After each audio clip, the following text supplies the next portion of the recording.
সবাইকে আশা করি সকলে ভালো আছেন। স্বাগতম অফিসিয়ালি সুমনে। বাংলাদেশে প্রথমবারের মতো দ্বিকক্ষ বিশিষ্ট সংসদীয় ব্যবস্থা প্রবর্তনের বিষয়টি এখন চূড়ান্ত পর্যায়ে। 2026 সালের ফেব্রুয়ারিতে অনুষ্ঠিত সংবিধান সংশোধন সংক্রান্ত গণভোট এবং জাতীয় নির্বাচনের মাধ্যমে এই নতুন ব্যবস্থার রূপরেখা এখন স্পষ্ট হয়ে গিয়েছে। বাংলাদেশের সংসদীয় ইতিহাসে এক ঐতিহাসিক বাকবদল।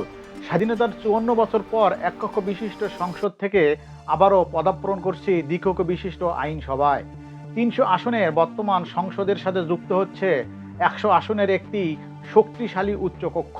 কিন্তু প্রশ্ন হলো, এই 100 জন কারা? কিভাবে তারা নির্বাচিত হবে? তারা কি জনগণের সরাসরি ভোটে নির্বাচিত হবেন, নাকি অন্য কোনো সমীকরণের মাধ্যমে এই 100 আসনের প্রার্থীকে চূড়ান্ত করা হবে? চলুন জেনে নেওয়া যাক।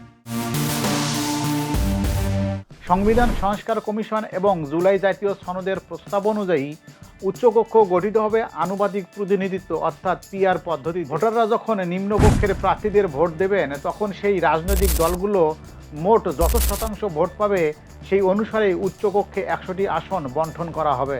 এতে করে কোনো দল যদি আসন সংখ্যা কম পায় কিন্তু জনসমর্থন বেশি থাকে, তবে উচ্চকক্ষ তাদের বড় প্রতিনিধিত্ব নিশ্চিত করবে। 2026 সালের নির্বাচনে প্রাথমিক তথ্য অনুযায়ী একটি দলের ভোট প্রাপ্তি ও আসন হিসাব কেমন হতে পারে দেখুন। বিএনপি প্রায় 50% ভোট পেয়ে উচ্চকক্ষে 52 থেকে 53টি আসন পেতে পারে। তবে আসন সংখ্যার ভিত্তিতে যদি বণ্টন করা হয় তাহলে বিএনপি পাবে 70টির মতো আসন। জানিয়ে দলটির মধ্যে মতভেদ রয়েছে। জামায়াতে ইসলামী বাংলাদেশ ও অন্যান্য জোট প্রায় 39% ভোট পেয়ে উচ্চকক্ষে 38 থেকে 39টি আসন নিশ্চিত করতে পারে। অন্যান্য দল 10% বা তার কম ভোট পাওয়া ছোট দলগুলো এই পদ্ধতিতে উচ্চকক্ষে 3 থেকে 5টি আসন পাওয়ার সুযোগ পাবে, যা বর্তমান ব্যবস্থায় প্রায় অসম্ভব ছিল।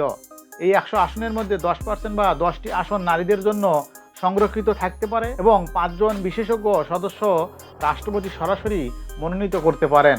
উচ্চকক্ষের মূল কাজ হবে ক্ষমতার ভারসাম্য রক্ষা করা। কোনো একক দল যেন ইচ্ছামতো সংবিধান পরিবর্তন করতে না পারে এবং জাতীয় নীতিতে যেন বিশেষজ্ঞ বুদ্ধিজীবীদের কণ্ঠস্বর প্রতিফলিত হয়। সেই উদ্দেশ্যই এই সংস্কার। বাংলাদেশের গণতন্ত্রে এটি এক নতুন যুগের সূচনা।